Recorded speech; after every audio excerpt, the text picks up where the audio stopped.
Feeling stuck or unfulfilled? Searching for more meaning in your work and life? Wondering what's next? You're not alone, and you're in the right place. This is Focus on Why, the podcast that turns reflection into action. I'm Amy Rowlandson, and each week I dive deep with guests who've chosen to live and work with purpose. Together we explore what drives them, shapes their decisions, and gives their life meaning. Through real stories and honest conversations, you'll discover how to gain clarity, make confident choices, and create a life that truly matters. Have a purpose, have a plan, focus on why. Before we dive in, do you need help creating a more purposeful way of life? Through one-to-one coaching, I can help you clarify your why and create a plan that aligns your values with your work. Book a free 30-minute discovery call with me today. The booking link is in the show notes. Today on Focus on Why, I am joined by Michele Jackson. Dawn, welcome. Thank you, Amy. I'm so honored to be here today. Well, we have a thank you, and that's to Joel Salomon. Joel, thank you for recommending and introducing us to one another because I am absolutely thrilled to have made this connection. And you, as a listener, are about to find out why. So, Dawn, thank you for joining us. What is it you're focusing on right now? Right now, I'm really focusing on sharing messages with so many individuals that find themselves in different transitions, struggles in their life, and they feel alone. It's really my mission to help others feel like they have a space and a place to be heard in life versus having to keep everything inside that's emotionally affecting them and their heart. So that's my focus, is really to get my messages out there in the world and talk to my family, my friends, people I come in contact with, just really with them on a heart to heart level. And this heart to heart level that you're seeking to connect with others, but also to establish that this is a possibility for everyone to know that it is available should they need it. Yes. What's led you to this being your focus? So, a little bit of my background. So, I have been a nurse for over 30 years, and I left nursing in 2022 because what I was noticing is that so many of my patients were experiencing physical health issues after some type of transition or loss or trauma in their life. And I had already done some training to help people through those types of things and grieving events. And I decided that this is something I really wanted to help people with versus just focusing on the physical body. I wanted to help people with their emotional state. I wanted to help them thrive again because what I noticed in my own life and in the lives of my patients, family, and friends is that when we deal with the emotions that are going on inside of us, that we're keeping stuff down, then our physical health issues oftentimes improve. And so as I look back on my own life, I grew up in a home where my dad was an alcoholic, and then my stepdad was an alcoholic. And I didn't know how to process any of that. I then ended up in a relationship in my teenage years with an abusive partner. I didn't know how to process that. And I felt like I stayed in that a long time because I didn't know anything different until I found my to be husband. And when I went into that relationship, sadly, I didn't have the tools to navigate a healthy relationship after some other things that I'd been through in my childhood. And so at the age of 30, I found myself divorced. And that was absolutely the last place I wanted to see myself. And I had a 3.5-year-old son as well. So I was devastated. And at that time, I saw myself as a victim. All these things that happened to me, my husband left me. I didn't see how keeping all that pain inside was literally destroying every aspect of my life. It was when I finally decided to look at all that pain and start my own healing process that I realized how much it had been affecting my life. And not only in a relationship way, it had been affecting my physical health. I'd had multiple health issues going on that no one could seem to diagnose. And so that's when I really realized the importance of looking at our emotional health and our emotional pain. And that's why I came to do what I do today. I hear you. One of my previous guests, Ruth Fogg, says what the mind suppresses, the body expresses. And this is Yes. a perfect example of what you've been sharing here. I just want to ask a question before we sort of step into this space of healing and the work that you do. That decision that you made in 2022 to leave the nursing profession must have been a hard one. Yes, it was a hard one. It was something for years that I knew I needed to do. I had a very good profession. It supported me, it supported my family, but there was something that just didn't feel right. I didn't feel like it honored the gifts that I had to share with the world. I felt like oftentimes it went against my value system. So when I finally got the courage to leave, it was amazing because I've always been someone that had the good job, the good benefits. And so leaving that was like, well, wait, I'm stepping into a complete unknown. But as soon as I made that decision and I put in my notice, it was like this huge weight was lifted off me. And I didn't know what my future was going to look like. But what I knew was I was honoring my needs. I was finally taking care of myself. I spent the first 3 months after I resigned just focusing on me. I slept, I hiked, spent a lot of time out in nature. I spent time backpacking with my son. I just needed to rejuvenate and recharge because I was completely my light had dimmed. And so I needed to find me again. And then about 3 months after I quit, then I started to build my business and think about what I wanted to do moving forward, something that felt right to me, something that inspired me and I felt passionate about. You say, find me again. Did you know who you were before at any point? Well, actually, that's a really great question. I don't think so because I remember going through my divorce and my husband agreed to go to a couple of counseling sessions before we went through the actual formality of the divorce. And our therapist asked me who I was. And I said, well, I'm a nurse, I'm a mom, I'm a mother, I'm a wife. And he's like, no, like, who are you really? And what do you like? I'm like, I don't know. And so I think that I'd never figured that out. Growing up in an alcoholic home, I was always the one that was trying to keep things together. I wanted to be the good child because I didn't want to stir up anything in the household to make the situation worse.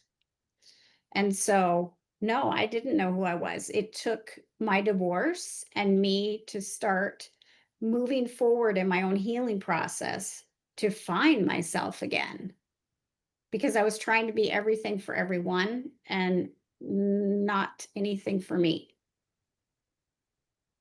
And this everything for everyone, you mentioned earlier being a victim, that everything for everyone is the martyr role that Mhm. we can play, especially as a mother. Separating out the roles and the responsibilities we have with who you are, what constitutes Dawn now? What constitutes me, I guess, is this individual that feels so passionate about connecting with others, working on my own healing, my own spirituality. I thrive when I feel connected to myself, and that happens in nature quite often. It also happens, especially when I'm with my animals. And I feel alive when I'm connected with my family and friends and my clients.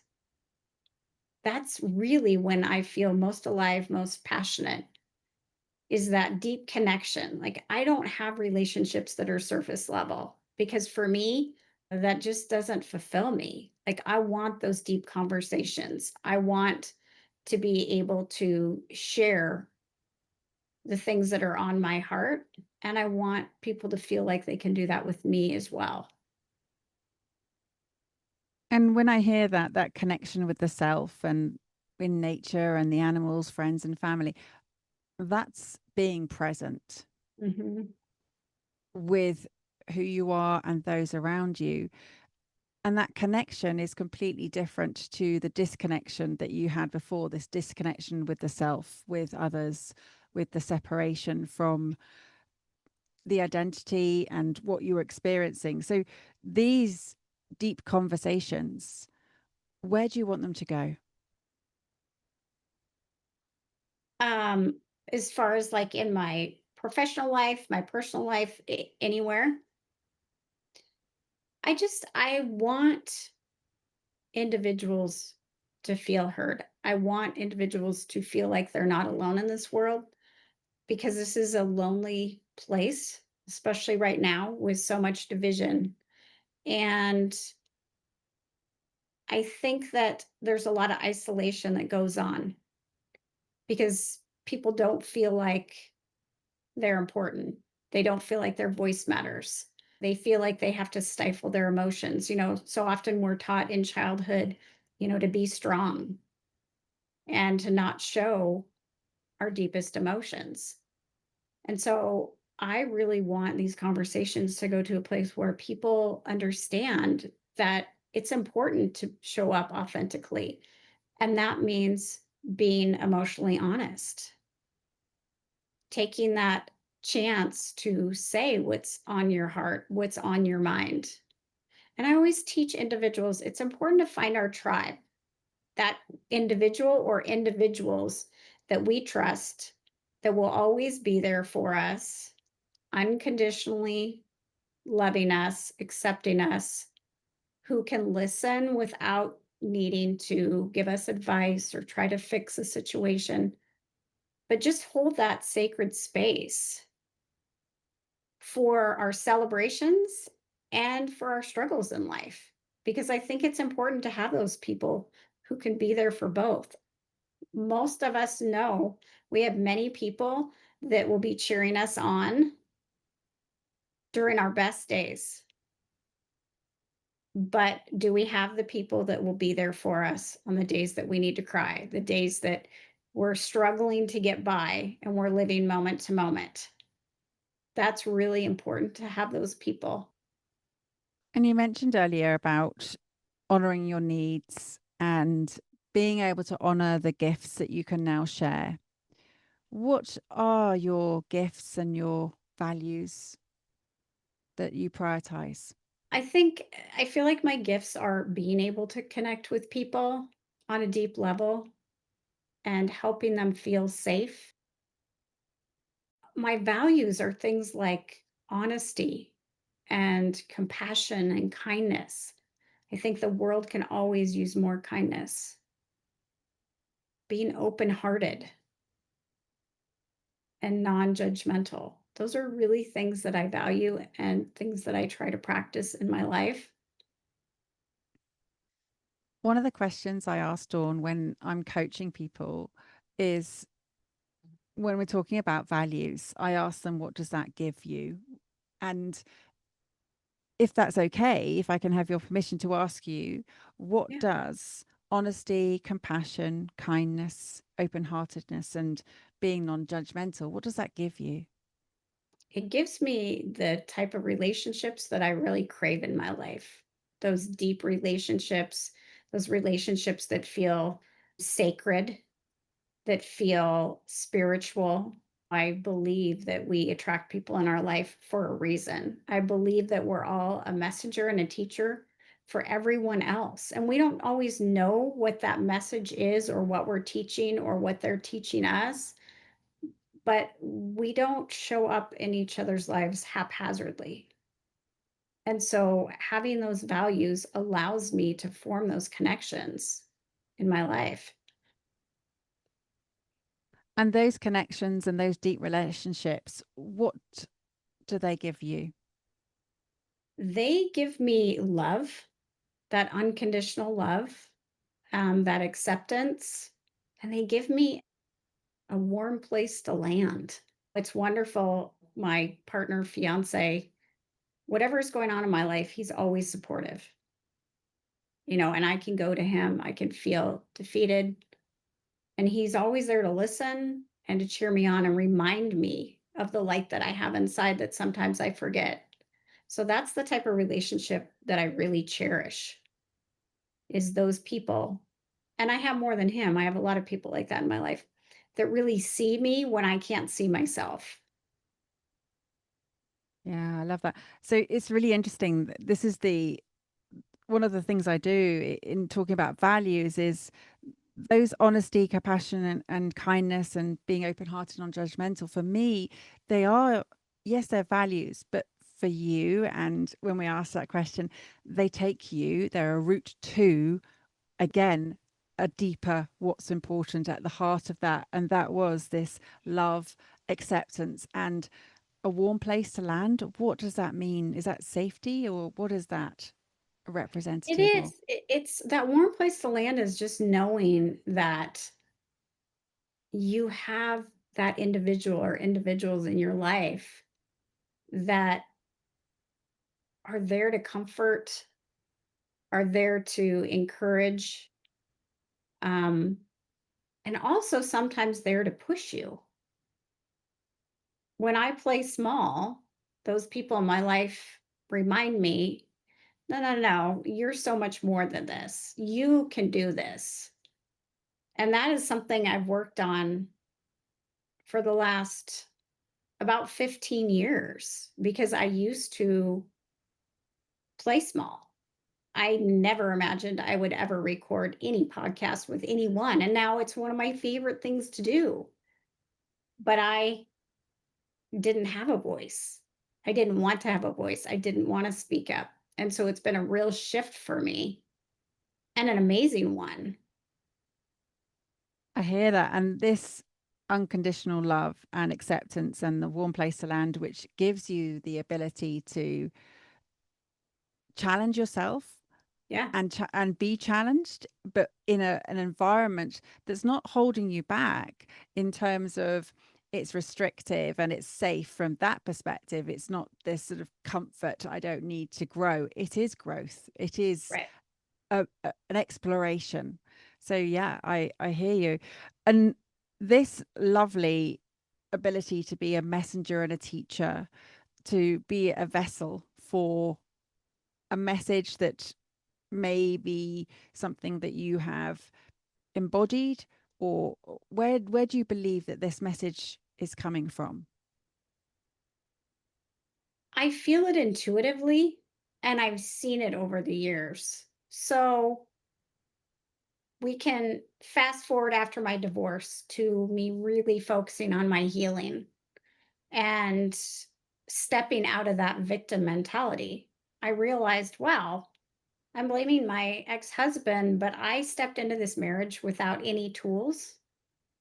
And I had a lot of anger from stuff that I'd experienced earlier in life, and I hadn't processed it. So when I worked on my own healing, I was able to go back to him and I had a conversation. And I said, you know, you leaving me was one of the greatest gifts you gave me, besides our son, because when you left me, it forced me to heal. It forced me to look at the stuff that was causing me pain and to find myself because I didn't know who I was. And so I feel so much gratitude for that. And that was one of the points where I realized that people showing up in our life as a messenger and a teacher for us because he was that for me. And I've seen it in other aspects of my life as well. Like some of the hardest lessons that I've learned were from people coming into my life and showing up in a way that didn't feel good to me, but there was a gift in it. And so all these struggles that I've had in life, I've now been able to shift them and see the gift. And the gift I could never see as I was going through it. It's something you find later on when you look back and you've done your own healing. But it's been amazing to view my life from that aspect. And I wouldn't change even one thing about it because everything that has happened has helped me become who I am today. Absolutely. And this is often the case with purpose, that there has been a moment for someone that has acted as a catalyst to realign themselves with what matters, to understand what it is that you stand for and what it is that you want to focus on. And I'm hearing you sharing this where you have reassigned the meanings to many moments that have historically occurred, given that you are able now, through this process of healing, to be able to be in a position to do that from strength, not from being disempowered, from feeling very much empowered in who you are. And it is a journey, it is a process. It's not something that just happens. You have to do the work. It's not an easy process, but No, it is the greatest gift that you can give yourself and others, because they feel the ripple effects of the healing that you have gone through. So, yeah, what a beautiful thing to do. Would it be okay to ask what his response was? he was kind of surprised, but he was very grateful. Um, yeah, it was wonderful for me to witness because I never thought that I would get to that point because I had so much anger when we got divorced that I couldn't see my way out of the dark. It was like, I can't believe you're splitting up our family. I can't believe you're leaving my son and I. And don't get me wrong, he was a wonderful father. He's always been in our son's life. But I know now without a doubt in my mind that him leaving me was for me. And he didn't realize it, right? But that was why he showed up in my life, was to help me find myself, because he couldn't do it for me. No, absolutely not. So, what is your understanding of the role purpose has played throughout this for you? How has it featured? Has it had any kind of influence, do you think, in life or work? I definitely think my purpose has had a huge influence on my life. I think that it's guided me to where I am today. Like I told you, have been a nurse for 30 years and I just didn't feel like that's what I was supposed to be doing. There was something more. And yet all my colleagues were like, this profession is just me. I love it. And I tried all different types of nursing, but there was something that was missing. There was some aspect, something I had to offer other people that I wasn't living at that time. You mentioned around nursing, and there was something that was missing, that something that you could offer other people. I feel that the nurse that you needed to be was to nurse yourself. Yeah, that is true.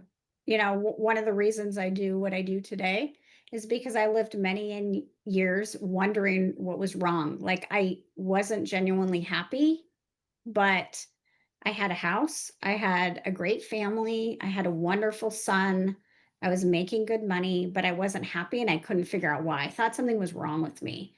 And it wasn't until I really took a deep dive into my past and the pain that I'd been holding in my heart and started to heal it that I could finally experience joy again. And so I want others to be able to experience joy. I want them to thrive because I think many people just barely survive treading water, right? Trying to stay above the water through all the ups and downs of life. And I know that there's more because I've found it. And I watch people find that joy again, and it brings joy to my heart. I mean, I feel so happy and excited and inspired when I see others healing and being able to live the life they have always dreamed about versus what they have been doing that feels like just trying to get through each day. And this dream that they've thought was an impossibility, had that been how you'd felt all that time? Yeah. I never thought that I could leave my job and do something different. I didn't feel like I was capable of it. Um, Yeah, I didn't think it was possible. I thought I had to be stuck in something that wasn't fulfilling me for the rest of my life until I retired. Yeah. And it's so often the case when people come on the show that they're talking about a focus on why that is so meaningful to them. It's because it's the void and the space that they needed to heal for themselves first. Yes. Mhm. Yeah, and I think that's so important. I think when I work with my clients, they know that I've done the stuff that I'm asking them to do because I talk about it. I think it's really important when we're helping others that we have done the work ourselves instead of asking them to do something that we haven't even put our foot forward into doing. We need to know what it's like. It's like I'll never forget working as a nurse. Doctors would talk about, okay, well, we're going to do this surgery on you, and this is what you're going to experience. But 99% of the surgeons had never had that surgery. So they have no idea. And I'm not saying that they should have to have it because we don't want that. But I'm just saying, we, until we've kind of walked in somebody's shoes, we really have no idea what it's like. And so that's really an important thing for me is to continue working on my own healing when something comes up because life is not static. As you know, there's always things that happen, events, things in our relationships that don't feel good. But if we don't look at those things and find ways to heal them, then we're not effective as practitioners or as partners, as parents, as friends. So it's really important to focus on that. So, knowing that you have been a nurse and had been at the time of making that tough decision for 30 years and where you are now, that you did have the tools to heal yourself and had been available to yourself all that time, but hadn't seen it. What's the message to the self that you were all those decades ago to have set you on this path? I think the message that I would give to myself is to be gentle and kind to yourself. It's really easy to beat ourselves up. It's easy to see our imperfections, but they all make us who we are. Sometimes we need to go through really messy times, and we're not always going to show up as the highest version of ourselves. We do the best we can at any given moment. And I think that's important to remember. That's the being gentle with ourselves. Love who you are in this moment, knowing that in the next moment, you might choose differently. It might be a higher version of yourself, but just accept who you are today. And that message, does that ripple into your parenting now? Yes. Yeah. I mean, my son has grown. I wish I would have had some of the tools when he was really young, but I think he sees the difference in me today versus when he was little. And that's what's important, modeling a healed me versus a me that, is carrying that victim mentality or that pain around. This is a different version of who I've always been. This is like the real me, the authentic me. That is today. And then tomorrow will be a different version because Yeah. we're forever growing, forever evolving and learning. And that's one of the messages here that I'm taking away is that this is work that is to be continued. We are Hmm. never done. That's so true. We're never done because life is always evolving. And I think that's one of the exciting things. One of the phrases I like to use is change always begins with me. Oftentimes, we want the world around us to change, but the only thing we have control over is ourselves. And like I tell many of my clients, when you work on yourself, the world around you changes automatically. And it may not change exactly how you want it to, but you're helping yourself in so many ways. You're healing, you're, able to step away from some of those triggers, and you see the world in a different way when you do that work. It's so true. And it is a case of taking personal responsibility leads to personal freedom. And you can't have one without the other. No, Yeah. that's so true. Oh, Dawn, we could speak for ages. This is a wonderful conversation. Thank you That's so right. much for sharing. It really is so key to understand that no matter how messy life is, it Mhm. is up to us to make the changes and to understand that if we want to truly heal, we have to connect with ourselves first. That has definitely been a message I've taken from your sharing today. So thank you. Those absolutely your the way you started about creating a space and a place to be heard and not keep it inside, you have absolutely modeled that growth right here right now today, so thank you. How would people reach out and connect with you? What's the best way? It will go in the show notes anyway, but please signpost us. So my website is dawnmichellejackson.com. Michelle only has one L in it. I'm also on LinkedIn with Dawn Michelle Jackson. I'm on Facebook. So those are easy ways to connect. I have some free resources on my website. I also have links that if somebody wants to just have a chat with me, they can book a call. And I love to talk to people. I love to hear what people are experiencing in their life and be a supportive space for them. So I encourage people to reach out to me. Fantastic. And you're based over in America, is and so this is a case of, is that online, in person? Do you do a blend of either?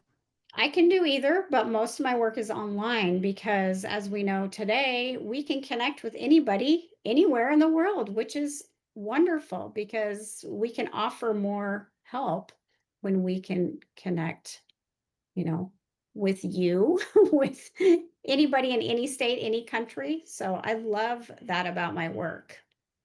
You and me both. Absolutely. This is why connectedness is one of my core values, because it is at the heart of everything I do, is being able to reach out, connect, and understand what it is that we can do to shine a light on what's possible. And today in this conversation, we have absolutely shone a light on what's possible when you focus on why. So thank you so much for coming on. How would you like to close out the episode today, Dawn? Well, first, I would just like to thank you. I'm so honored to have been talking to you today, connecting, and to Joel for introducing us. I think this was an amazing conversation. And I would just like to share with people again, be kind to yourself and remember that you are the most important person in your life. It's easy to think that your kids are, your spouse is, your parents, but without you being healthy in all ways, that affects every other relationship you have. So take that pause to practice some self care, to nurture yourself, to love yourself, be kind to yourself because you matter. You really matter.